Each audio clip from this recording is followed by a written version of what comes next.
اور اگر اللہ کے لیے وقت نہیں نکالتے تو ذرا دل کے کانوں سے ایک حدیث مبارکہ کو سنیں. اس حدیث کو بھی حضرت علامہ عثمان ابن حسن رضی اللہ تبارک و تعالیٰ اپنی کتاب میں لکھتے ہیں. یہ درۃ الناصحین کے اندر یہ حدیث موجود ہے جس کو علامہ عثمان ابن حسن نے اپنی کتاب میں لکھا. کیا اللہ کے رسول صلی اللہ علیہ وآلہ وسلم کا حسین اور خوبصورت دور ہے. آج آپ مولوی صاحب کے سامنے کتنا ہی بہانہ کریں, آج آپ اپنی طبیعت سے کوئی بھی کسی بھی انداز سے آپ بہانے بازی کرتے رہے, لیکن اللہ کے یہاں کوئی بہانہ نہیں چلے گا. عثمان ابن حسن لکھتے ہیں اللہ کے رسول صلی اللہ علیہ وآلہ وسلم کا ظاہری دور ہے. حضور اکرم صلی اللہ علیہ وآلہ وسلم اپنے اصحاب کے درمیان موجود ہیں. ایسے میں جوان روتے ہوئے آتا ہے. اللہ کے حبیب علیہ الصلوۃ والتسلیم اس جوان سے اس کے رونے کی وجہ پوچھتے ہیں کہ اے جوان تو کیوں رو رہا ہے, تیرے رونے کی وجہ کیا ہے؟ تو وہ جوان کہتا ہے یا رسول اللہ صلی اللہ علیہ وآلہ وسلم, میرے ماں باپ آپ پر قربان, حضور میرے ابا کا انتقال ہو گیا, میرا باپ مر گیا اور دیہات کی وجہ سے میرے باپ کو کفن پہنانے کے لیے, غسل دینے کے لیے کوئی بھی موجود نہیں ہے. اس وجہ سے میں روتا ہوا آپ کی بارگاہ میں آیا ہوں. حضور میرا باپ مر گیا ہے, نہ کوئی کفن پہنانے والا ہے, نہ میرے باپ کو کوئی غسل دینے والا ہے. تو اللہ کے حبیب صلی اللہ علیہ وآلہ وسلم نے سیدنا ابو بکر صدیق اور سیدنا فاروق اعظم سے فرمایا کہ تم دونوں جاؤ اور جا کر اس کے باپ کو کفن دو اور اس کے باپ کو غسل دو, غسل دے کر کے کفن پہناؤ. اللہ اکبر. میرے آقا علیہ الصلوۃ والتسلیم کے حکم پر سیدنا صدیق اکبر اور سیدنا فاروق اعظم یعنی شیخین کریمین اللہ کے حبیب کے حکم پر اس مردے کو غسل دینے کے لیے اور کفن پہنانے کے لیے تشریف لے گئے. جیسے ہی میرے آقا علیہ السلام کے حکم پر اس دیہات میں شیخین پہنچے, صدیق و فاروق پہنچے اور اس کے چہرے سے کپڑا ہٹایا, غسل دینے کے لیے کپڑا ہٹایا, تو دونوں کے پیروں کے نیچے سے زمین کھسک گئی اور دونوں نے کیا دیکھا کہ اس کا چہرہ کانے سور کی طرح ہو گیا, اس کا چہرہ کانے خنزیر کی طرح ہو گیا. اے میری قوم کے جوانوں, اے مسلمانوں, توجہ کے ساتھ سنو. اگر اپنے آپ پر رحم ہے, اگر اپنے آپ سے پیار ہے, اگر اپنی آخرت سے پیار ہے, تو دل کے کانوں سے سنو. صدیق اکبر, فاروق اعظم اس میت کو غسل دینے کے لیے اللہ کے نبی صلی اللہ علیہ وآلہ وسلم کے حکم پر پہنچے اور جیسے اس کے چہرے سے کپڑا ہٹایا تو دیکھا اس کا منہ کانے سور کی طرح, کانے خنزیر کی طرح ہو گیا. اللہ اکبر. جب دونوں رو پڑے اور ایک شخص کو بھیجا کہ جاؤ اور جا کر اللہ کے رسول علیہ السلام سے سارا ماجرا عرض کرو, حضور ہم اس کو کیسے غسل دیں, اس کو کیسے کفن پہنائیں, اس لیے کہ اس کا چہرہ تو کالے سور کی طرح ہو گیا, کالے خنزیر کی طرح ہو گیا. وہ جوان میرے آقا کی بارگاہ میں آ کر سارا ماجرا عرض کرتا ہے. اللہ کے رسول غیب کا نبی صلی اللہ علیہ وآلہ وسلم وہاں تشریف لے جاتے ہیں اور جب اس کے چہرے کو میرے آقا نے کالے خنزیر کی طرح دیکھا, حضور کی آنکھوں میں آنسو تھے. اللہ کے نبی نے ہاتھ اٹھائے اور ہاتھ اٹھا کر عرض کیا مولا اس کے چہرے کو بہتر کر دے, اس کے چہرے کو درست کر دے. اللہ اکبر. جیسے میرے آقا کا دعا کرنا ہوا, کیونکہ میرے آقا کی دعائیں تو مقبول ہے. میرے امام کہتے ہیں عنایت کا چوڑا, اجابت کا صحرا, دلہن بن کے نکلی دعائیں محمد, اجابت میں جھک کر گلے سے لگایا, بڑی ناز سے جب دعائیں محمد. اللہ اکبر. حضور اکرم صلی اللہ علیہ وآلہ وسلم کا دعا کرنا تھا کہ حضور کی دعا کی برکت سے اللہ نے اس کے چہرے کو ٹھیک کر دیا, اس کے چہرے کو برابر کر دیا, اس کے چہرے کو پہلے جیسا کر دیا. اس کے بعد اس کو غسل دیا گیا, غسل دینے کے بعد کفن پہنایا, اس کو غسل دیا گیا, غسل دینے کے بعد کفن پہنایا گیا. کفن کے بعد نماز جنازہ پڑھی گئی. جب نماز پڑھ لی گئی تو کسی نے خاموشی سے کہا پہلے تو اس کا چہرہ کالے سور کی طرح ہو گیا تھا, پہلے تو اس کا چہرہ کالے خنزیر کی طرح ہو گیا تھا. ذرا اس کا چہرہ دیکھو تو صحیح, اب نماز جنازہ کے بعد ویسا ہی ہے یا پھر بدل گیا؟ اب جیسے ہی نماز جنازہ کے بعد اس کے چہرے سے کفن ہٹایا گیا تو کیا دیکھا گیا کہ اس کا چہرہ پہلے جیسے کالے سور کی طرح, کالے خنزیر کی طرح تھا, ویسے اس کا چہرہ خنزیر کی طرح ہو گیا. اللہ اکبر, اللہ اکبر. جب میرے آقا علیہ الصلوۃ والتسلیم نے دیکھا, حضور رو پڑے, صحابہ کرام رو پڑے. صحابہ نے عرض کیا یا رسول اللہ صلی اللہ علیہ وآلہ وسلم, آخری شخص کا چہرہ بار بار کالے سور کی طرح کیوں ہو جاتا ہے, کالے خنزیر کی طرح کیوں ہو جاتا ہے؟ اللہ اکبر. تو میرے آقا غیب کا نبی صلی اللہ علیہ وآلہ وسلم نے اس کے بیٹے کو بلایا اور بیٹے کو بلا کر کے فرمایا تو ہی بتاؤ کہ تیرا بیٹا, کہ تیرا باپ کیا کرتا تھا, تو ہی بتاؤ کہ تیرا باپ کیا کرتا تھا. اس لیے کہ میرا اللہ کسی بندے پر ظلم نہیں کرتا, میرے رب کی ذات ظلم سے پاک ہے. یہ بتا تیرا باپ کیا کرتا تھا؟ اس جوان نے روتے ہوئے کہا یا رسول اللہ صلی اللہ علیہ وآلہ وسلم, میرا باپ جب بھی نماز کا وقت آتا تھا تو نماز کے وقت میں سو جایا کرتا تھا, یہ نماز نہیں پڑھتا تھا. تب میرے آقا مصطفیٰ کریم رؤوف الرحیم صلی اللہ علیہ وآلہ وسلم نے فرمایا جو دنیا میں نمازوں کو ترک کرے گا, جب قیامت کے دن وہ اپنی قبر سے اٹھے گا تو کالے سور کی شکل میں اٹھے گا, کالے خنزیر کی شکل میں اٹھے گا. میں پوچھنا چاہتا ہوں اپنے چہروں پر کریم مل کر کے خوبصورت بنانے کا خواب دیکھنے والوں, ایک سے ایک فیس واش استعمال کرنے والوں, ایک سے ایک صابن استعمال کرنے والوں, دنیا میں کریم, صابن اور فیس واش کے ذریعے سے اپنی چمڑی کو تو سفید بنا سکتے ہو, مگر یاد رکھو غیب کا نبی, سچے سچے نبی, صادق و مصدوق نبی کا فرمان ہے. جس نبی کے کہنے پر خدا کو ایک مانا, جس نبی کے کہنے پر آخرت کو مانا, جس نبی کے کہنے پر قرآن کو اللہ کی کتاب مانا, وہ نبی فرما رہے ہیں جب بے نمازی اپنی قبر سے اٹھے گا تو کالے سور کی شکل میں, کالے خنزیر کی شکل میں.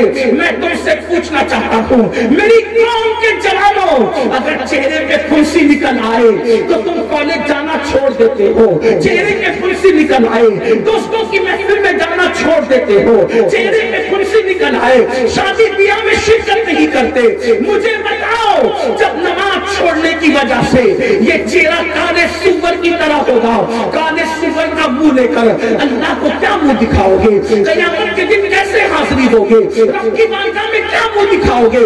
اس لیے یاد رکھو ایک وقت کی نماز کے لیے 10 منٹ سے زیادہ کا ٹائم نہیں لگتا. بہانے نہ بناؤ, یاد رکھو یہ دنیا فریبی دنیا ہے, یہ دنیا مکار دنیا ہے. نماز کے لیے وقت نکالو. نماز کیا ہے جس کی وجہ سے چہرہ دنیا میں بھی روشن ہوتا ہے, جنازے میں بھی روشن رہے گا, قبر میں بھی روشن رہے گا. نماز وہ ہے جس کی وجہ سے روزی میں برکت ہوتی ہے, نماز وہ ہے جس کی وجہ سے عمر میں برکت ہوتی ہے, نماز وہ ہے جس کی وجہ سے مصیبتیں ٹلتی ہے, نماز وہ ہے جس کی وجہ سے قسمتیں بدلتی ہے, نماز وہ ہے جب بندہ سجدہ کرتا ہے تو اللہ اور بندے کے درمیان سے جتنے پردے ہوتے ہیں سارے پردے اٹھا دیے جاتے ہیں. جب تم سجدہ کرتے ہو اللہ کے رسول غیب کا نبی صلی اللہ علیہ وآلہ وسلم نے فرمایا بندہ سب سے زیادہ اللہ کے قریب اس وقت ہوتا ہے جب وہ حالت سجدہ میں ہوتا ہے. سجدہ کرو گے تو اللہ کے قریب ہو جاؤ گے. سجدے کی حالت میں بندے کی دعائیں قبول کی جاتی ہے. میرے آقا صلی اللہ علیہ وآلہ وسلم کے دیوانوں یاد رکھو, آج لوگ کہتے ہیں مولانا روزی میں برکت نہیں ہے. میرے آقا علیہ السلام کے دیوانوں اچھی طرح یاد رکھو, علماء سے اسٹیج بھرا ہوا ہے. تعویذات پر آنکھ بند کے بھروسہ کرنے والوں, ہمارے دادا مرشد حضور مفتی اعظمین رحمت اللہ علیہ جب کسی کو تعویذ دیتے تھے تو ارشاد فرمایا کرتے تھے جب تک نماز نہیں پڑھے گا تعویذ اثر نہیں کرے گا.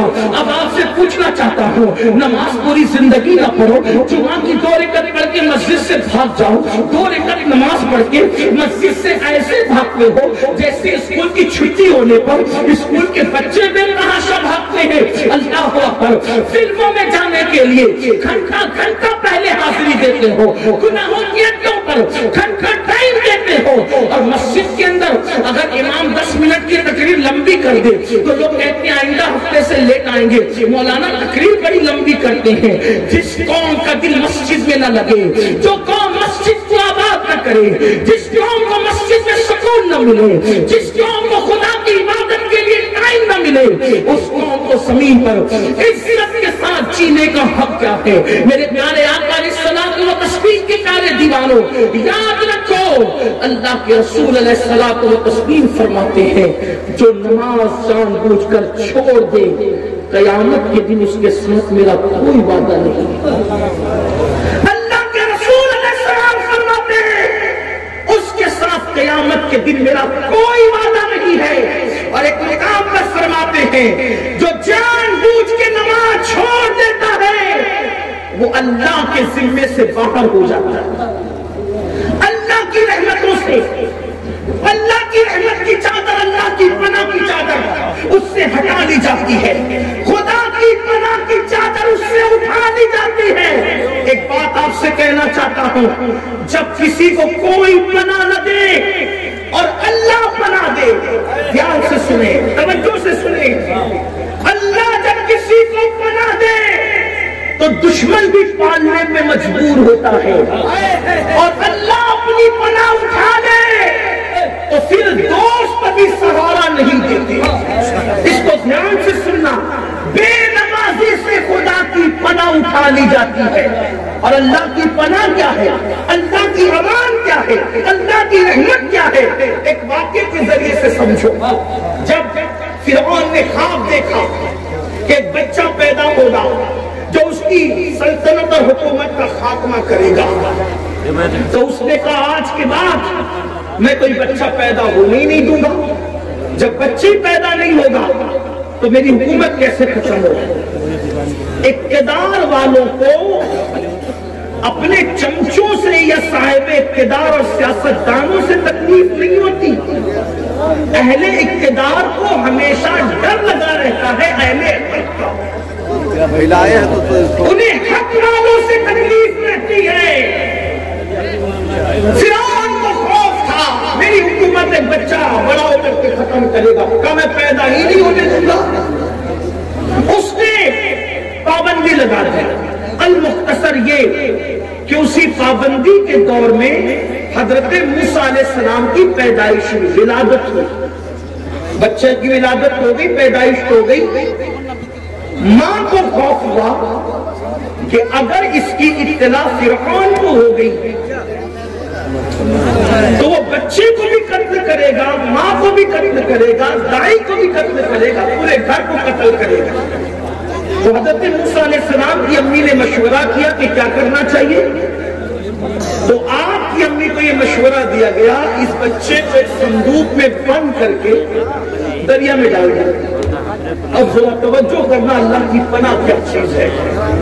حضرت موسیٰ علیہ السلام کی امی نے صندوق کے اندر اپنے بچے کو بند کر کے دریا کے کنارے پر آئی اور دریا میں ڈالتے ہوئے کہا اللہ میں اپنے بچے کو تیری پناہ میں دے دوں، اور مجھے اتنا سمجھتا ہے کہ جو چیز اللہ کی پناہ میں دی جائے وہ ضائع نہیں ہوتی۔ دو چیزیں، جو چیز دریا میں ڈالی جائے اس کے ملنے کی کوئی گارنٹی نہیں ہوتی، دریا میں ڈالی ہوئی چیز ملے گی اس کی کوئی گارنٹی نہیں ہوتی، اور جس چیز کو اللہ کی پناہ میں دی جائے وہ چیز ضائع نہیں ہوتی۔